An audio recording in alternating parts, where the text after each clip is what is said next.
Bonsoir à toutes et à tous. Bienvenue dans ce 7e numéro des mardis de Faisons Wascal Ensemble. Notre rendez-vous en direct tous les mardis, parfois à 20h30 et là aujourd'hui exceptionnellement à 19h, sur Facebook, sur YouTube et sur Twitter.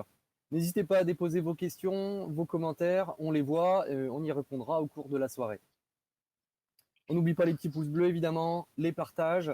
Vous le savez, c'est vraiment très important, ça nous donne du courage et puis surtout ça diffuse nos idées auprès des Wascaliens et puis partout dans les métropoles. Au programme ce soir, l'écologie. On fait donc une émission spéciale sur notre programme écologique, l'un de nos 3 piliers pour cette élection municipale à Wascal. Et sur ce sujet, comme tant d'autres, il y a beaucoup de choses à faire à Wascal, vous le savez bien. Nous en parlerons avec nos 3 invités ce soir. Thérèse Rosinski et Émilie Claire, qui sont membres du collectif et présentes sur notre liste pour ce second tour de l'élection. Et puis, un invité de prestige qui nous fait l'honneur d'être présent à nos côtés ce soir, Damien Carême, qui est député européen Europe Écologie Les Verts et qui a surtout été l'ancien maire de la commune de Grande-Synthe, à côté de Dunkerque. On en parle dans quelques minutes. Là, ces derniers mois, nous avons subi un gros choc avec cette crise de la Covid-19. Voilà, beaucoup de problèmes se sont posés, des questions ont été soulevées, des inquiétudes, et où on se demande, on en reparlera tout à l'heure, on s'est posé la question de la capacité de nos sociétés et de notre commune à Wascal à résister à de tels chocs. Il se trouve, vous le savez, on en parle depuis très longtemps, trop longtemps, c'est à l'esprit de beaucoup de gens maintenant aujourd'hui. Il y a un autre choc qui s'avance face à nous, c'est celui du dérèglement climatique. Et, et ça pose un enjeu politique énorme. Parce qu'il y a des décisions à prendre. On peut décider de ne rien faire ou de ne pas faire grand-chose, comme c'est un peu le cas actuellement. C'est la solution du chacun pour soi. Chacun se débrouille comme il peut. Les plus riches s'achètent des îles paradisiaques, des terres cultivables, ils se construisent des bunkers, ou bien ils s'enferment dans des quartiers privés emmurés, engrillagés. Bon, pendant ce temps-là, pour la masse des gens, comme vous, comme nous, vous l'avez compris, ça va pas être beau à voir. Hein. Il y a une autre solution, celle du tous ensemble, où on prend la décision de s'organiser dès maintenant pour changer nos modes de production, nos façons de nous déplacer, de nous alimenter, de nous chauffer. Bon, il y a beaucoup de travail, donc il va falloir planifier tout ça. Qu'est-ce qu'on doit faire en premier? Quelles sont les choses qui doivent changer ensemble parce qu'elles sont liées l'une à l'autre? Quels sont les moyens techniques disponibles? Quels sont les moyens techniques à inventer, justement? Quelles économies peuvent être faites pour permettre d'investir dans les domaines qu'on aura identifiés et dont on aura besoin de faire évoluer? Bref, vous l'avez compris, il y a 2 visions du monde qui s'affrontent, chacun pour soi ou tous ensemble. Dans cette élection municipale à Wascal, pour le second tour du 28 juin, nous, c'est le tous ensemble. Les autres, c'est le chacun pour soi sans imagination. Nous, c'est le tous ensemble. Nous savons ce qu'il y a à faire, nous savons comment le faire, et nous sommes déterminés à le faire. Donc je disais, la crise de la Covid a mis en doute la capacité de nos sociétés à subir des chocs et puis à assurer ne serait-ce que des besoins aussi élémentaires que de nous nourrir. On se souvient des pénuries qu'on a connues en début de confinement, en particulier la farine. Myriam Co, que nous avions reçue dans une précédente émission, nous avait attiré notre attention sur ces questions. Euh, on avait déjà beaucoup travaillé sur la question de l'alimentation pour le premier tour de l'élection municipale, mais nous avons profité de la période du confinement pour affiner nos analyses et préciser ce que nous avons l'intention de faire. Nous en parlons ce soir avec Émilie Claire, qui est en charge des questions d'alimentation pour le collectif Faisons Wasca Ensemble et qui est présente sur notre liste municipale. Bonsoir Émilie, tu m'entends? Oui, je t'entends bien. Bonsoir Benoît. Alors, une première question. Est-ce que tu peux nous préciser d'abord les différents enjeux qui se cachent derrière ces questions d'alimentation, de souveraineté alimentaire, de résilience alimentaire? Oui, il y a plusieurs enjeux en vérité. Je dirais la première, retrouver une souveraineté alimentaire, arrêter de dépendre de circuits du bout du monde, euh, avoir un contrôle de notre production, de la production. Il y a aussi des enjeux de santé, évidemment, la lutte contre la malbouffe, des enjeux économiques pour ouvrir de nouveaux débouchés bio aux agriculteurs locaux.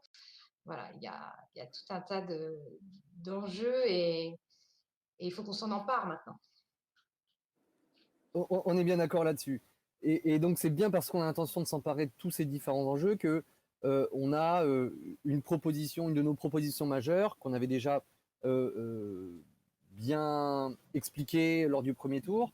Et donc ça reste des projets majeurs pour notre mandat et donc qu'on présente pour ce deuxième tour. Ça concerne donc notre projet de ferme municipale et de cantine relocalisée. Est-ce que tu veux bien nous en parler, s'il te plaît? Oui, bien sûr. Alors, on a de la chance à Wascal, on a encore une terre agricole qui a failli nous passer sous le nez parce qu'elle a failli être bétonnée.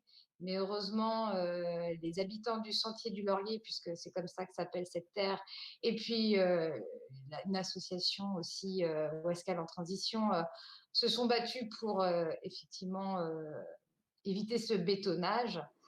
Et donc voilà, on se retrouve avec une surface agricole de 4,5 hectares. En parallèle, on a une cantine scolaire qui est assurée par, un, par une entreprise privée.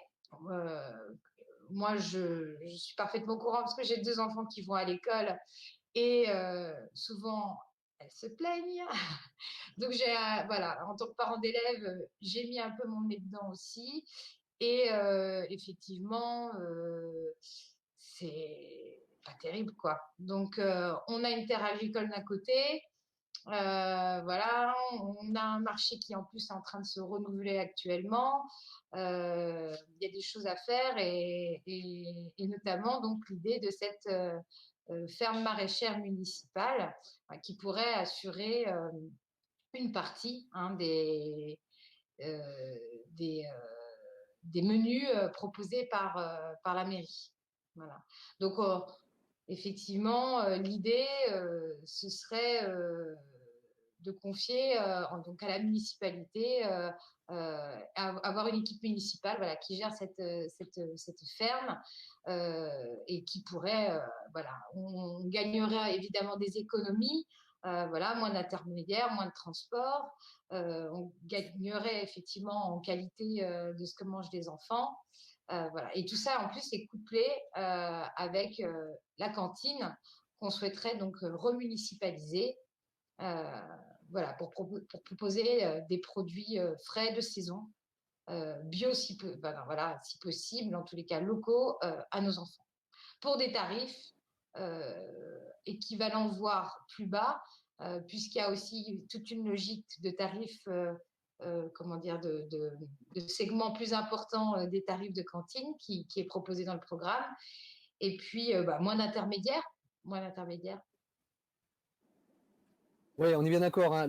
Donc, on veut clairement augmenter la qualité des repas proposés à la cantine, mais on n'a pas l'intention de réserver cette qualité qu'aux plus riches, hein.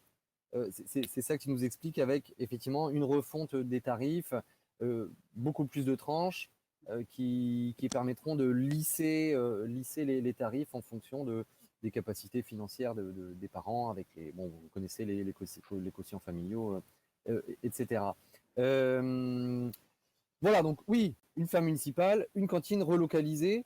Est-ce que tu peux nous préciser aussi relocaliser? C'est important ça. Euh, les repas, ils vont pas être produits à l'usine. Non, ce ne sera pas de l'industriel. des produits dont on ne sait pas d'où ils viennent véritablement. Voilà. Moi, j'avais assisté à une réunion avec la municipalité actuelle et puis prestataire. Euh, le poisson était français, mais partait en usine en Pologne pour qu'il le désarrête, puis revenait en France. Enfin, on marche sur la tête, quoi. On est bien d'accord. Un- une dernière question, toujours sur la question alimentaire. Ça avait été évoqué très brièvement, on l'avait évoqué très brièvement pour le premier tour, et c'est un sujet qu'on a creusé un peu plus pour ce second tour. C'est la question d'une coopérative d'achat solidaire. Est-ce que tu peux nous en parler très rapidement, s'il te plaît? Oui, alors une coopérative d'achat solidaire, effectivement, c'est des citoyens qui se regroupent pour acheter voilà, de manière collective, en gros, à des producteurs locaux. Donc là encore, on casse les, les intermédiaires. Voilà, là, on est au plus juste prix. On peut rémunérer mieux les producteurs. Euh, et puis, on se nourrit mieux, tout simplement, pour moins cher aussi, quand c'est possible. On est entouré de bonnes pratiques, de bonnes expériences autour de nous. Il y a El Caget, notamment à Roubaix, qu'on a rencontré hier. Euh, voilà, il y a des choses à faire. Il y a peut-être une El Caget Wascal à créer. Donc, il y a des choses dont il faut s'inspirer et les Guascaliens sont demandeurs. Hein. On a fait un petit sondage là récemment et on sent qu'il y a de la demande et de l'envie, donc il faut y aller. Voilà, on est bien d'accord.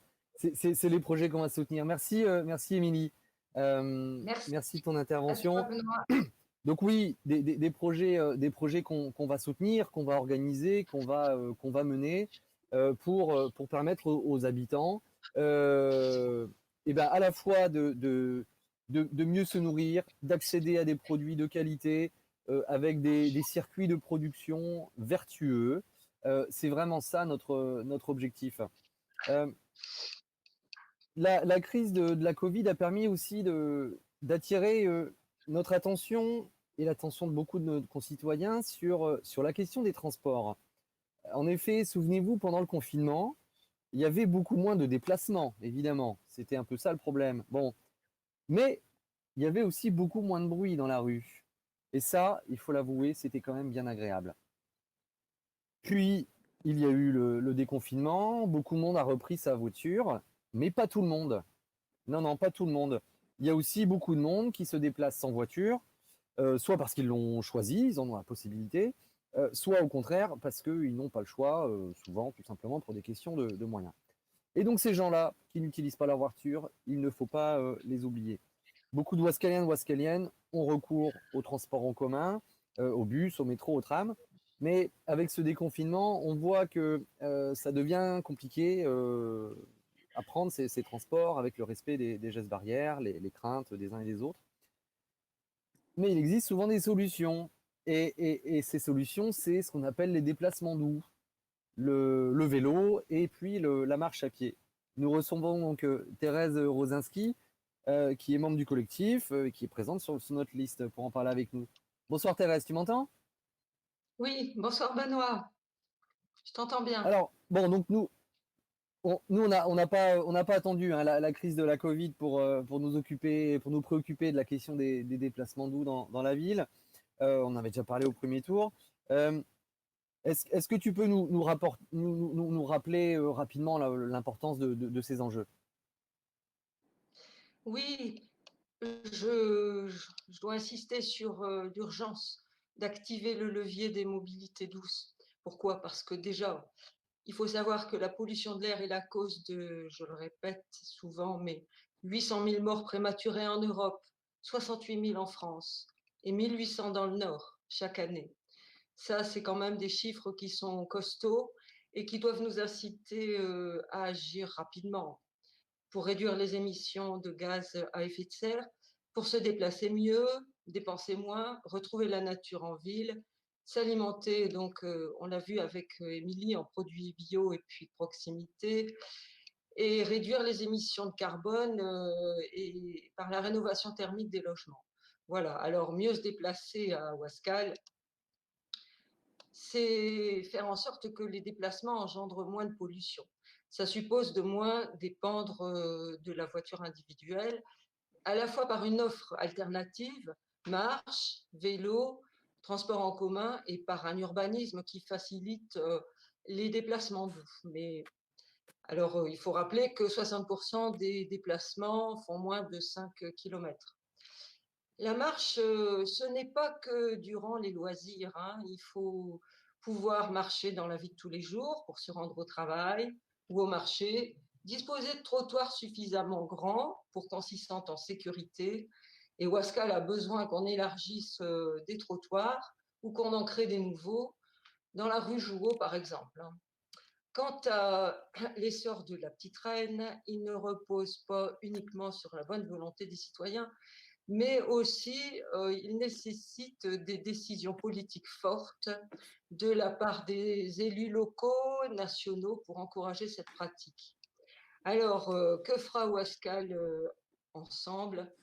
Eh bien, on se mobilisera pour exiger de Ilévia et de la Mel une meilleure desserte des bus, une meilleure articulation vélo-tram ou vélo-gare, et la création de stations Vélil à Ouascal, parce qu'il n'y en a pas. Alors, il nous a semblé que créer des zones de covoiturage, c'était aussi rudement important. Une station de véhicules autopartagés type Cities, bah, ça c'est pareil.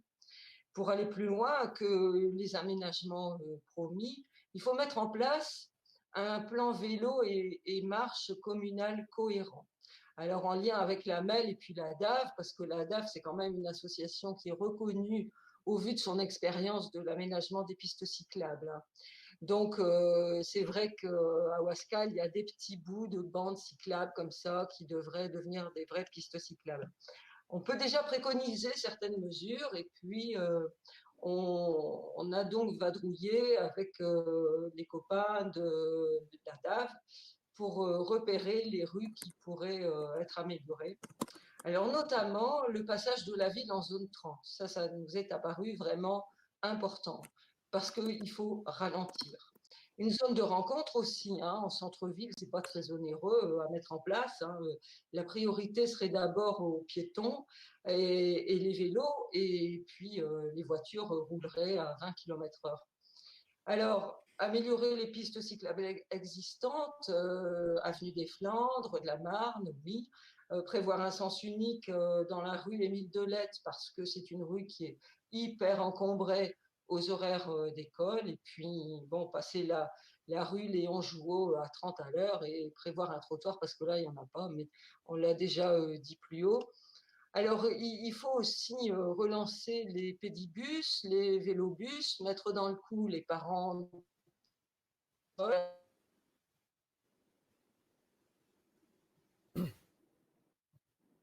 Ouais, Ça, c'est important, c'est essentiel, ouais, parce que exactement. c'est une maison qui est chargée de la location, de l'entretien du vélo, et où il pourrait y avoir une foule d'infos qui circulent. Euh, Et Déjà sur la prime à l'achat d'un vélo, sur les réparations, sur le réseau de pistes cyclables, et surtout comment apprendre à réparer son vélo à moindre coût, parce qu'on a envie de développer le vélo populaire aussi. oui, Alors, on dispose, et donc, par exemple, mais effectivement, la Thérèse, tu t'as mis le point sur, alors effectivement, beaucoup de choses, beaucoup d'actions, hein, c'est vraiment un grand plan qu'on envisage pour, je l'ai dit, tripler l'usage, le recours au vélo et puis à la marche à pied dans la ville. Et tu parlais, tu évoquais en particulier le plan de circulation, les aménagements qui pourraient être faits tout de suite. On l'a vu dans d'autres villes. On en parle d'aménagement tactique, temporaire. Euh, euh, Madame Ducré, je le regrette, Madame Ducré avait annoncé un certain nombre d'aménagements. Elle avait annoncé qu'elle avait consulté justement la DAV. Et donc là, un mois après, bah, on n'a toujours rien vu venir. Et donc, on aura l'occasion d'interparler Madame Ducré à ce sujet dans les prochains jours. Une dernière question très très rapide, s'il te plaît, parce qu'il va falloir passer à notre invité suivant. Je voudrais que tu nous parles quand même. On a parlé donc d'économie d'énergie avec l'usage du vélo à la place donc de l'énergie consommée les transports individuels. La question de l'économie d'énergie, elle touche aussi très fortement les logements, avec bien sûr la question du chauffage. On a dans nos 10 mesures prioritaires un grand plan de rénovation thermique. Euh, Plus de 2000 logements seraient concernés, que ce soit appartements ou maisons. Est-ce que tu peux nous en parler très très rapidement? Alors, il y a plusieurs axes, hein, bien sûr, pour améliorer les logements et puis dépenser moins. La première, bah, c'est d'abord d'arrêter l'artificialisation des terres et la rénovation du bâti existant, ça, c'est vraiment une priorité. Alors, encore une fois, avec la MEL, on peut renforcer les aides financières pour ça. Et ça serait notre rôle d'accompagner juridiquement les petits propriétaires pour bénéficier des dispositifs d'aide et puis les locataires également pour faire valoir leurs droits. Ça, c'est important. Il nous est apparu aussi essentiel de réunir les professionnels du bâtiment et les Ouaskaliens pour structurer l'offre, hein, de services à la population et puis de faire des diagnostics énergétiques de quartier et pourquoi pas, par exemple, créer une coopérative d'artisans du bâtiment. Alors, l'isolation thermique des logements anciens sera une priorité et on coordonnera des opérations d'amélioration de l'habitat, notamment au Capro et puis au Vinage. Et puis, moi, j'ai vu ça, par exemple, à Seclin. J'ai trouvé que c'était vraiment très chouette. La mairie a transformé le patrimoine municipal en très basse consommation en installant des panneaux solaires sur les bâtiments communaux. Et ben, moi, j'ai trouvé que c'était un formidable outil pédagogique dans les écoles et les collèges. Et je me dis que si Tu as, les écoles de Wascal pouvaient s'en emparer, ça, c'était vraiment tu as, ouais, formidable. J'ai tu as terminé raison quand même mon d'insister propos. tu as Attends, raison j'ai d'insister terminé là-dessus, mon hein. propos Pardon. je voudrais juste dire une petite phrase sur le vélo parce que Aragon disait que la femme est l'avenir de l'homme. Eh bien, les temps ont changé. On va dire maintenant que c'est le vélo qui est l'avenir de l'homme. Voilà, pour terminer mon propos sur le vélo. Merci. Merci beaucoup Thérèse de ton intervention. Euh, Effectivement, Thérèse en a parlé sur la question énergétique là, à la fin de son propos. La commune, sur les questions écologiques et aussi sur les questions sociales, on aura l'occasion d'en parler dans les prochaines semaines, la commune a vocation à être exemplaire sur ces questions. Et évidemment, euh, les bâtiments municipaux seront les premiers bâtiments à être rénovés thermiquement de manière très sérieuse. Alors, nous venons donc d'évoquer les principales mesures de notre pilier écologique pour ce second tour de l'élection municipale à Ouascal. Vous allez nous dire, c'est bien beau tout ça, mais c'est de l'utopie, hein, c'est impossible à faire. Bon, eh ben, désolé de vous le dire, mais vous vous trompez. Oui, c'est possible, parce que ça a déjà été fait, un peu partout en France.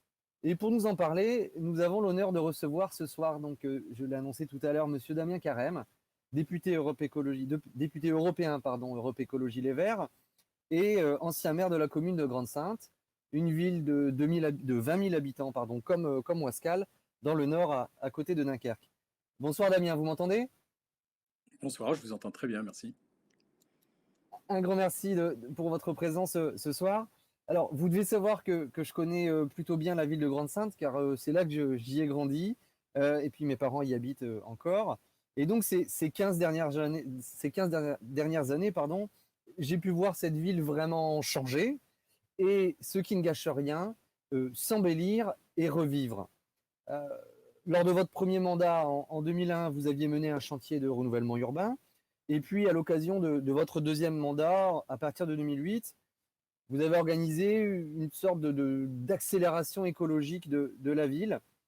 Et pas n'importe quelle écologie, une écologie populaire. Est-ce que vous voulez bien nous en parler, s'il vous plaît? Bien sûr, avec plaisir et merci de votre invitation. Il n'y a pas de réponse sociale sans écologie. Et il n'y a pas d'écologie si on ne touche pas et on ne résout pas la question sociale. Et à travers les exemples qui viennent d'être donnés par les colistières, que ce soit sur l'alimentation, que ce soit sur les déplacements, sur le logement, quelles sont les premières personnes touchées par la malbouffe, par les logements insalubres, par la difficulté de se déplacer, d'être prisonnier dans des transports en commun qui dysfonctionnent sur une agglomération? C'est les populations les plus en difficulté sociale. Dans ma commune, on est aujourd'hui, enfin l'année dernière, avant que je laisse mon mandat de maire pour rejoindre le mandat de député européen, on était à 28% de chômage et 33% des foyers qui vivaient sous le seuil de pauvreté. Et cette situation perdure depuis très longtemps. Et quand je me posais les questions de savoir mais comment on va faire pour aider ces personnes-là, ben voilà, on a effectivement mis les bouchées doubles sur l'isolation des logements, sur la négociation avec les bailleurs sociaux pour que tous les logements qui sont livrés aujourd'hui sont des logements passifs, parce qu'on divise par 8 la facture énergétique dans ces logements-là, de remettre la nature en ville. On a fait du 100% bio dans les cantines scolaires et locales en 2019, c'est-à-dire qu'on est en autonomie alimentaire sur la restauration collective, que ce soit la cantine scolaire, mais aussi la restauration en EHPAD de la collectivité, parce que ça permettait effectivement de prendre soin de la population en donnant à manger correctement aux enfants. Et on a créé 5 emplois de maraîchers derrière, puisqu'ils cultivent aujourd'hui 9 hectares de terre qui nous fournissent la restauration collective. On a joué sur les déplacements, effectivement à l'échelle de l'agglomération, puisque c'est une compétence d'agglomération, et j'ai été vice-président au transport en même temps de l'agglomération dunkerquoise, de la communauté urbaine de Dunkerque. Et avec le président, on avait décidé de refaire complètement le réseau de bus parce que pour avoir un réseau de transport qui fonctionne, il faut réunir 3 conditions. La première, c'est d'avoir un arrêt de bus à moins de 300 mètres de chez soi. Si vous n'avez pas un arrêt de bus à moins de 300 mètres de chez vous, vous ne prenez pas le bus. Que les bus passent régulièrement, entre 10 et 15 minutes. 10 minutes, c'est mieux. Il faut qu'il y ait un bus toutes les 10 minutes ou toutes les 15 minutes. Et 3, il faut que le bus il soit fiable, le réseau de bus. Et c'est parce que si vous le prenez un jour pour aller au travail et que vous mettez 20 minutes pour aller au travail, mais que le lendemain, parce qu'il est pris dans la circulation, dans les embouteillages, parce qu'il n'est pas prioritaire, etc., vous mettez 45 minutes, eh ben, vous ne prenez pas le bus le 3e jour parce que vous avez peur. C'est vrai pour aller au travail, pour aller faire ses études, pour aller au lycée, pour aller n'importe où, pour aller à un rendez-vous médical, vous ne prenez plus le bus. Donc, il faut que ces 3 conditions soient réunies. Et donc, on a refait tout le réseau de l'agglomération dunkerquoise en mettant des bus en site propre. On n'avait pas les moyens de faire du tramway ou de faire du métro, etc. Donc, on a fait du bus en site propre. Et cerise sur le gâteau, on a décidé de la gratuité du bus. Parce qu'on a considéré que le bus est un bien commun, le transport est un bien commun, la mobilité est un bien commun, et ben on l'a rendu gratuit. Et on a eu une explosion de la fréquentation, on a eu plus 86% de fréquentation sur le réseau de l'agglomération dunkerquoise. Quel intérêt ça a derrière?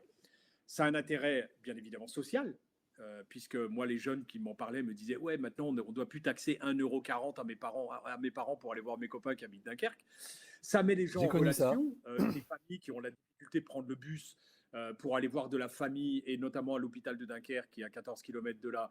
Eh bien voilà, on résout ce problème-là. Ça a un impact climatique, puisque effectivement, moins de gaz à effet de serre par moins de circulation automobile derrière. Et puis cerise sur le gâteau, parce qu'on nous rétorquait ça aussi en disant oui, mais la gratuité, on enlève le coût des choses aux habitants, on ne se rend plus compte de ce que ça coûte. Et donc, ça va générer de la délinquance derrière parce qu'on ne sait pas ce que c'est. Eh bien, il y a moins 56% d'incivilité dans le réseau de bus de l'agglomération dunkerquoise depuis la gratuité. Donc, on voit bien que les gens respectent la gratuité comme ils respectent le beau en règle générale. Et donc, voilà, c'est une expérience réussie. Voilà, donc, pour moi, ça a été la réponse à la difficulté sociale d'axer beaucoup notre action sur l'écologie, mais ça veut dire aussi qu'on travaille avec les habitants au sein d'une université populaire pour leur apprendre. Et c'est pas cher tout ça, hein. Tout ce que je vous dis, ça n'a pas de coût pour une collectivité. Quand on apprend à des habitants, il suffit d'un animateur qui soit là pour faire des ateliers, ce qu'on appelait de la fabrique de l'autonomie. On apprenait aux habitants à faire des produits ménagers, des produits d'entretien, des cosmétiques à base de produits naturels pour éviter les perturbateurs endocriniens, par exemple.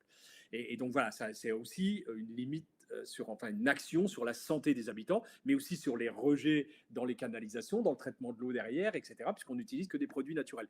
Mais il ne suffisait pas de le dire aux habitants, vous avez raison, il faut être exemplaire, la collectivité. Moi, ma phrase en politique, c'est une phrase de Gandhi qui dit « Montrer l'exemple n'est pas le meilleur moyen de convaincre, c'est le seul ». Et donc, il fallait qu'on soit exemplaire, la collectivité. Et voilà, toutes les écoles, les salles de sport, les bâtiments publics de la ville sont nettoyés aujourd'hui à base de produits naturels. On protège la santé du personnel communal qui doit nettoyer les bâtiments. On a une meilleure qualité de l'air dans les bâtiments qui accueillent les enfants et la population derrière. On fait aussi de grandes économies. Un litre de lessive fait à base de produits naturels, c'est 40 centimes d'euros, entre 30 et 40 centimes d'euros, alors qu'un litre de lessive, c'est 4 euros. Donc ça rend du pouvoir de vivre aux habitants et ça rend du pouvoir d'achat aussi à la collectivité derrière.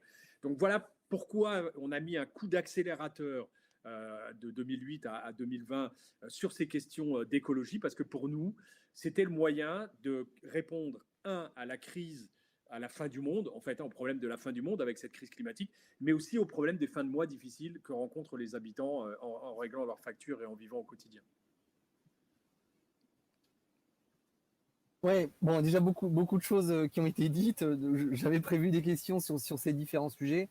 Merci de nous rappeler la question des transports qui nous donc relève de la métropole européenne de Lille, où nous effectivement nous sommes porteurs, mais avec de plus en plus de monde d'ailleurs. Et en ça, l'exemple de Dunkerque a aidé à faire changer d'avis beaucoup de monde, quel que soit, j'ai envie de dire aussi le bord politique.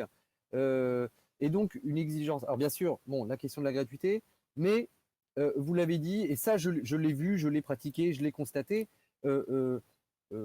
un service de bus qui avait auparavant été totalement repensé et qui fonctionne vraiment très bien et qui répond vraiment aux usages quotidiens des uns et des autres. C'est ça c'est ça que je retiens de l'expérience de ce que j'ai vu à Grande-Synthe, c'est que bien sûr des réponses écologiques, mais à chaque fois qui répond à des problèmes quotidiens des gens, surtout qui trouvent des solutions quotidiennes et qui améliorent la vie en fait tout simplement. Et c'est en ça que ça peut servir de grande inspiration pour beaucoup de nos communes, parce que il n'y a rien de très spécifique à la ville de Grande-Synthe, quoi. Tous les exemples que vous nous donnez, c'est des choses qui peuvent être reproduites, alors avec des échelles différentes et des temporalités différentes, mais qui peuvent être reproduites dans beaucoup de communes. Et en particulier, nous, c'est ce qu'on souhaite faire à Ouascal. Un petit mot quand même peut-être sur les cantines, des précisions supplémentaires. Vous parliez donc de terres agricoles qui sont exploitées, comment ça fonctionne avec la cantine. Voilà, ce que vous avez compris que nous, c'est un des projets qui va porter notre mandat. Donc voilà, quelques détails, s'il vous plaît. Oui, j'ai pas choisi la solution que vous avez choisi vous, mais elle est très bonne. Hein. C'est un choix que j'ai fait moi derrière. Vous avez pris grosso modo, pour moi, il y a une autre commune en référence, c'est Mouansartou dans le sud, hein, qui a lancé un réseau des cuisines collectives bio, les cuisines rebelles. Et eux, ils ont des terres sur lesquelles ils ont racheté. C'est du personnel communal qui cultive les terres, et donc ils se servent de ces cultures pour approvisionner leur cantine. Nous, on a fait le choix on a acheté les terres, mais on les loue à des maraîchers, et c'est des maraîchers, enfin voilà, comme secteur, j'allais dire, traditionnel, économique traditionnel, et on leur rachète leur production, on leur assure en fait par la cantine scolaire, via une entreprise d'insertion derrière, une légumerie d'insertion derrière, qui rachète leur production et qui nous les revend, nous, à la cantine derrière. Donc, pourquoi ? Parce que nous, on nous reprochait à Grande-Synthe d'avoir énormément de personnel communal, et donc c'était un champ d'activité que je me dis, mais on doit montrer l'exemple aussi que si on réoriente notre système de production alimentaire en France, notre agriculture, on arrivera à générer des milliers d'emplois.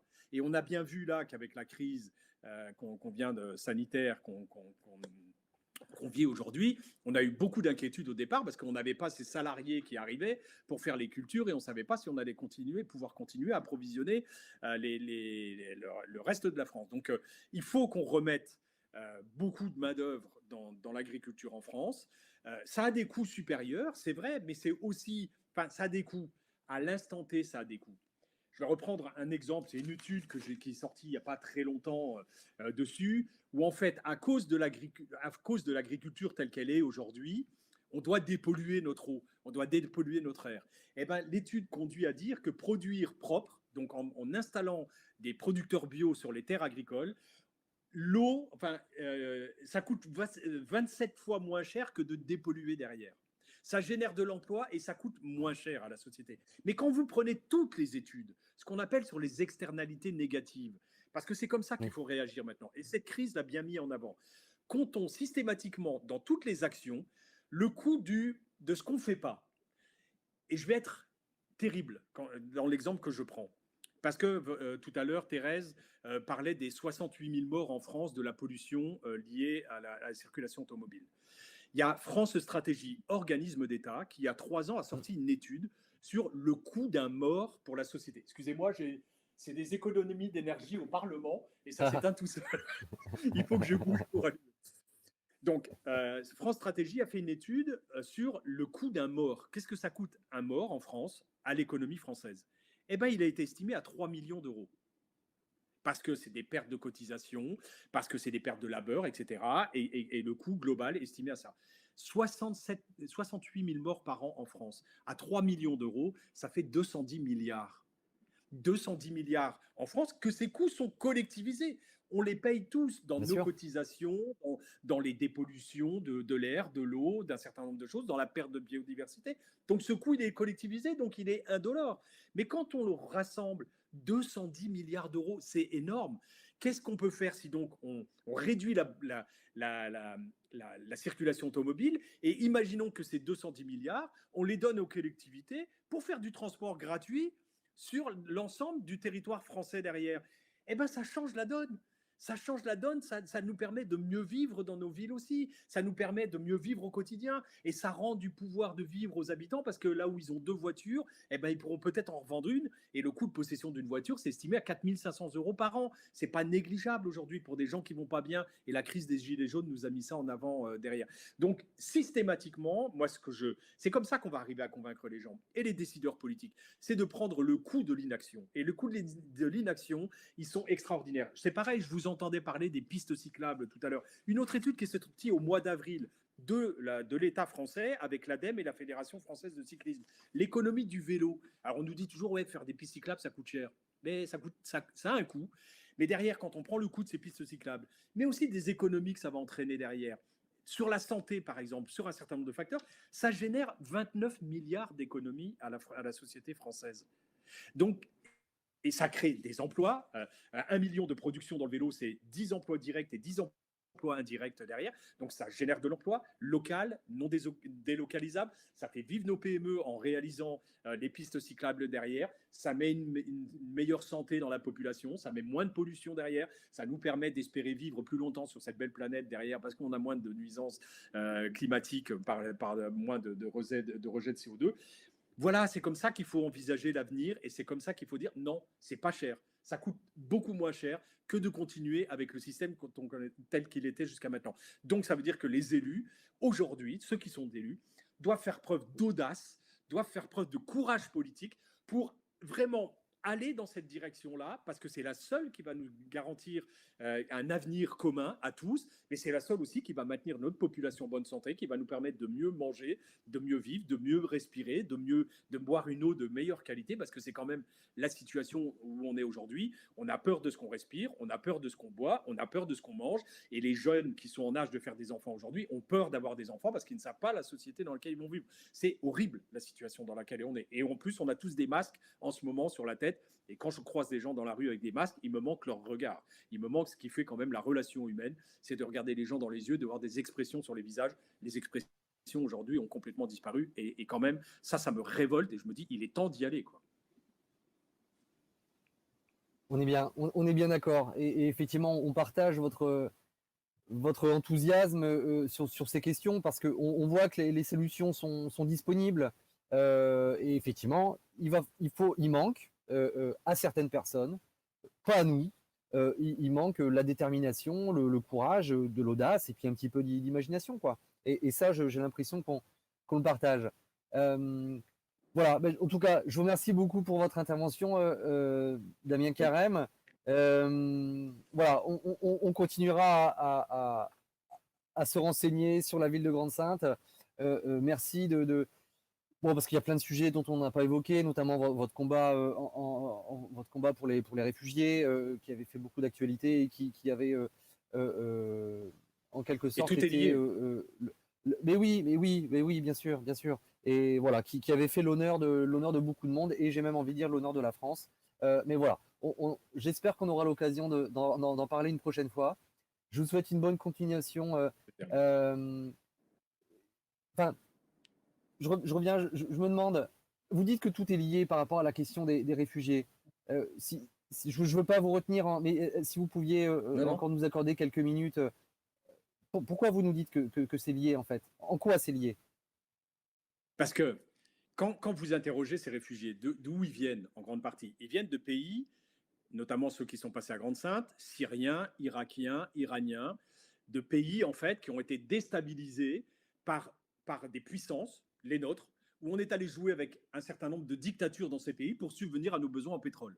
Et donc on a maintenu ces dictatures qui faisaient des pressions sur les peuples jusqu'à un soulèvement et jusqu'aux guerres dans ces pays-là. En plus avec les conflits géopolitiques que ça génère. Donc en fait c'est une conséquence de notre mode de vie qui a des impulsions là-bas. Et enfin aujourd'hui, c'est pas moi qui le dis, François Gémen, qui est prof à l'université de Liège, mais aussi à Sciences Po Paris, qui est spécialiste des migrations internationales, il dit qu'aujourd'hui, dans les migrations internationales qu'on a, il y a 40% des migrants qui sont déjà des migrants climatiques. Et ouais, parce qu'ils ne peuvent plus vivre dans leur pays, parce que le réchauffement dans certaines zones du globe fait que leur culture ne tienne plus, par exemple. Et ce qu'on appelle, nous, parfois, des migrants économiques, j'ai horreur de classifier les migrants. Ouais, personne ne quitte son pays de gaieté de cœur. Ils ont tous une raison, une bonne raison de partir de chez eux, de laisser leur famille, leurs biens, leur climat, leurs origines, tout ça. Donc voilà, j'aime pas faire des catégories. Mais si je reprends l'exemple de notre modèle de développement, la politique agricole commune au niveau européen, par exemple, on subventionne une agriculture, l'industrie agroalimentaire et le business de l'agroalimentaire. Ce qui fait qu'aujourd'hui, on subventionne par exemple des éleveurs de poulets chez nous en France qui revendent leurs poulets en Afrique moins cher que le producteur africain ne produit ses poulets lui-même. Donc le gars, il ne peut plus vivre de sa production. Donc il quitte son pays parce qu'il ne peut plus vivre de son métier, parce qu'il est en concurrence déloyale avec les importations de poulets qui viennent de l'Europe, qui là-bas subventionnent les producteurs de poulets. Voilà les logiques que ça entraîne notre mode de vie, et donc la sobriété qu'on appelle de nos voeux dans un certain nombre de champs, mais aussi nos politiques à nous, et la politique de lutte contre le changement climatique aujourd'hui a des conséquences sur les migrations internationales aujourd'hui, et c'est en ça que je dis que c'est lié. Merci, merci Damien Carême pour ces explications. Je vous souhaite une bonne continuation dans votre mandat de lutte pour à la fois la question sociale et la question écologique apportée au niveau de l'Union européenne. Je sais que c'est parfois un rude combat. Et voilà, je vous remercie. Bonsoir, merci M. Carême. Au revoir. Quant à nous, il est déjà l'heure de nous quitter. Un grand merci pour votre attention. Merci pour vos encouragements. Merci à Valentin pour la technique. On se retrouve mardi prochain, cette fois pour évoquer le pilier social et solidarité de notre programme pour ce second tour de l'élection municipale. Je vous rappelle que ça se passe le dimanche 28 juin. Si vous avez des craintes pour aller voter, n'hésitez pas à nous solliciter pour qu'on vous fasse parvenir un kit pour voter en toute sécurité. Si vous pensez ne pas être disponible, ne pas être là, n'hésitez pas non plus à nous solliciter pour pour qu'on organise un système de procuration. Voilà, je vous remercie donc de votre attention. À mardi prochain. Je vous souhaite une bonne soirée. Soyez prudents, prenez bien soin de vous. Voilà, merci et au revoir.